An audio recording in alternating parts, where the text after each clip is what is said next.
আজ থেকে 2 দিন আগে আমার আম্মু রাত প্রায় 12টার দিকে করলে বলতে কি রে বাবা, তুই কি ঈদের সব করবি না নাকি?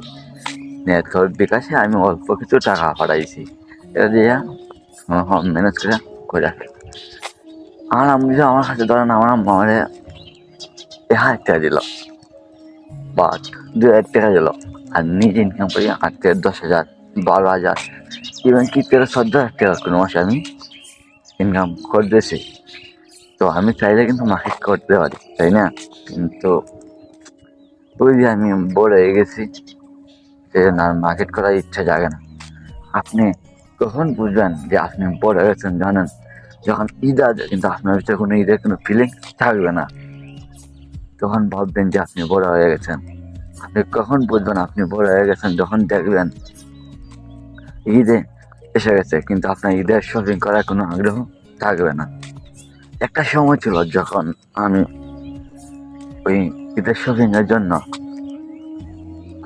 ছোট বাচ্চা যেভাবে কান্না করে সেইভাবে কান্না করছি আব্বু আম্মুর কাছে।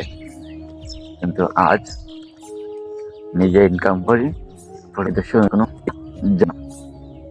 হ্যাঁ জনাব, এটাই খেলা মানুষের জীবন।